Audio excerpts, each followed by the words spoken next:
The president losing the war and losing the peace. The setbacks range from the domestic to the international. We have the Epstein scandal roaring back. We have the souring on the Trump economy. We have, of course, his Qatar jet gift and his own supporters turning on him over an Iran war that they did not want and that is not ending well. The ceasefire is all but over. Each side is attacking the other. So we have to say that while many had hoped that this could be another momentary set of volleys, it looks like something deeper, a crack-up of the very end to the war that Trump had promised. He is losing the peace. This has become a political problem that Trump can't shake, the Post reports. It was clear that the president was in a rush, apart from what might have been the best type of diplomacy or what the experts would say, to try to get this thing claimed as wrapped up going into the summer and the midterms. That failed. And over on Fox, there are even Trump voters criticizing what they see as this obvious failed end to a costly war. How do you feel about this war continuing, about this war dragging on? I'm never a fan of it, so no, I'm not thrilled with this at all. So much uncertainty related to what's going on with Iran. It's going to have a direct impact on inflation. He was a no-war president, and now we're at war. The one thing we need is a different negotiating team. If we go to negotiations, and that's a big if, this team can't do it. Have a different team go in there, and we should demand different people. If you could talk directly to President Trump about this war, what would you tell him? I would tell him enough. Enough is how a lot of people are feeling, but the problem with starting these kind of wars, as Donald Trump once used to also agree upon that being a problem, is that they are harder to end than they are to start. And so here we are. There's also revelations about Trump's jet gift from Qatar. There was millions spent to refurbish this thing, which he then later wants to have for personal use after he leaves the presidency. But there's security concerns forcing Trump to use a different plane flying back to the U.S. overnight. National security veterans tell us the gifted plane lacks key military defenses of the original Air Force One, including the ability to refuel midair and missile defense systems.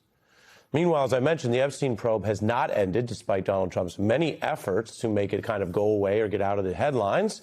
Political reports on that. A year after Congress started its investigations, Republicans are included in some of the plans to continue probing Epstein's powerful associates.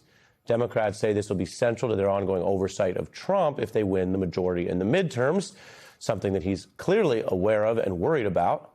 Then there are the legal losses. A top court rejects that bid by Trump to get his name back on the Kennedy Center. It is not the Trump Kennedy Center, not under law. A Manhattan federal appeals court just rejected Trump's effort to try to get out of paying over $5 million in the E. Jean Carroll sex abuse and defamation case. This comes after a string of other court losses, including the quashing of one of those controversial election-related subpoenas where Trump was trying to relitigate 2020. And while he did make some noise down in Georgia, a judge recently ruling this week, it's too late to even go back down the memory hole of that old Trump loss. I want to bring in Jay Komanduri, an Obama campaign veteran, and Tara Palmieri, veteran journalist, author of The Red Letter on Substack, and host of the Tara Palmieri podcast. Welcome to both of you.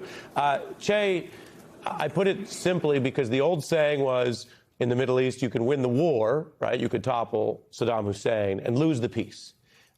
Here, is it too simple, too exaggerated to say that Trump has lost this war by its own metrics and appears now to be losing the peace and the ceasefire? Yeah, I mean, he started a war and now he is losing it. He is absolutely showing an inability to execute the job of the presidency and be the steward of our foreign policy in a way that is smart or competent or well thought out. This is a disaster, a foreign policy disaster like I've never really seen in recent years.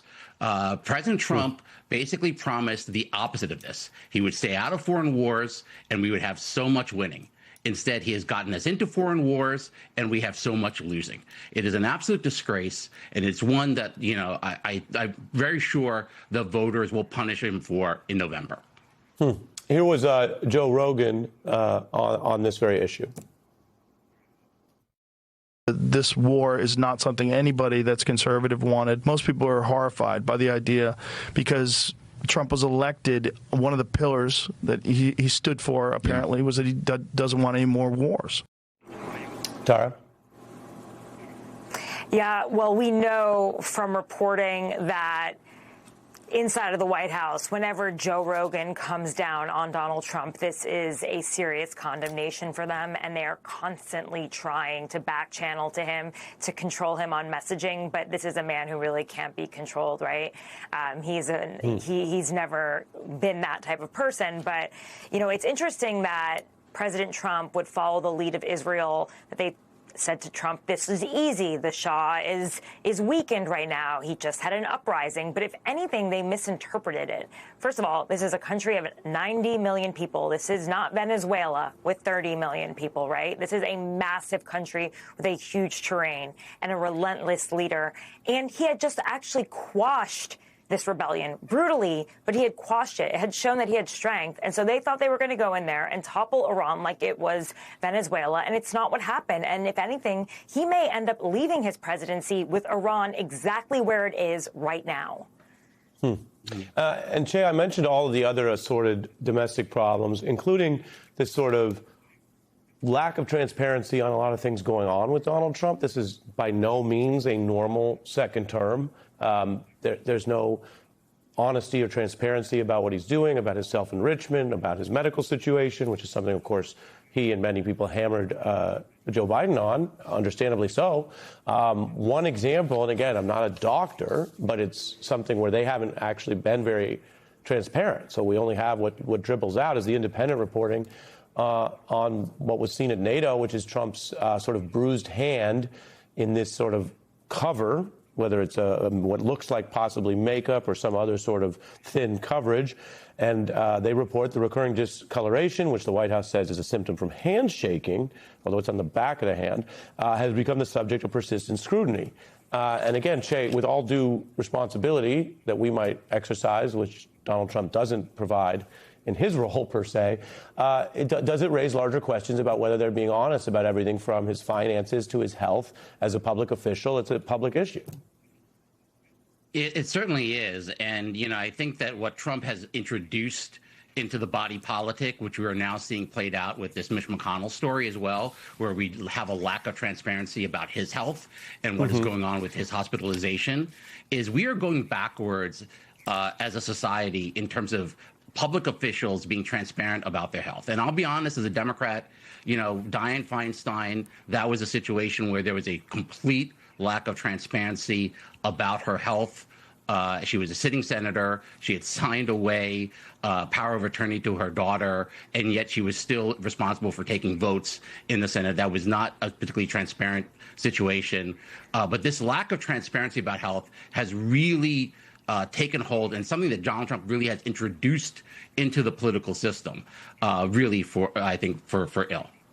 And Tara, we also wanted Mitch McConnell. Well, let me get you one question and take you on both. Yeah. So hit me on McConnell, but I also wanted you to weigh in on what you're seeing on the Epstein issue. I mentioned some of that brewing. So give us your thoughts on both. Yeah, I was just going to say, I mean, in the same vein as Dianne Feinstein, Mitch McConnell has been missing since June 9th with no updates from his office. We don't know what's happened. It's been, June 14th. It's been 25 days. And there are a number of major bills that are about to come before the Senate, like the housing bill that passed bipartisanly in the House. And where is he right now? We know there's a deadline for a special election coming up in August. I think there are a lot of questions about this and why so many of these leaders decide they want to stay into these roles until the end of their lives instead of passing the baton on. I mean, clearly there needs to be some sort of term limits. Now, as for the Epstein story, I'm so glad to hear from members of Congress like Melanie Stansbury and House ranking member Congressman Garcia that they see the Epstein story as the Watergate of our time, because it is, and they're taking it seriously. And Garcia said he will bring back the people who have already testified, because they didn't actually testify. They were just interviewed. They weren't under oath. And he said he'll bring them back. So that's encouraging. But they're moving at a really, really slow pace. And I don't think they can only bring back Bondi, Pam Bondi, and Kash Patel. I think they need to bring back, Bill Gates, Leslie Groff, Sarah Kellen, Bill Clinton. They need to bring everyone back and redo this whole thing again. But I'm encouraged to hear that it's not over yet. And we'll see what happens when Leon Black comes. I mean, he's been subpoenaed. Next week, he'll be back in Congress. And maybe this time it'll be under oath. I'm hopeful. And Jay, politically, how do you view that with what the Democrats are planning? Because people remember once there was the so-called blue wave in 2018 and the Democrats came in, it really shifted the whole tenor of Trump's first term. I mean, this was someone who had his, surprise win and pushed the envelope, as he has certainly this term. But after those midterms, you saw the investigations ramp up, you saw the impeachment, and then ultimately you had the onboarding of what was a decisive loss for Trump, which, as I mentioned, a judge just rejected his efforts to relitigate aspects of that 6 years later. Do you see that echo, or do you think Democrats have to be more kind of cautious about assuming that they can repeat those plays on the investigative front? No, I think that they can completely repeat that, and they can, if they can get hold of the Senate, which is something that they did not have in 2019, 2020. And I think that's a really big difference. I think when you have only the House doing this, it's very limited what Democrats can really do in terms of that oversight capacity. But when you have two chambers in play, able to conduct these investigations, able to push that message, that will really, I think, bring an end, I'm going to say rather optimistically, to what we would call the Trump era in American politics. And 2028 would then be the beginning of a kind of a new era in American politics. Now, whether that's Democrat or Republican, way too soon to tell. But I do think if we can win the Senate, I think our ability to change the narrative, the momentum, and shift the vibe of the country is enormous.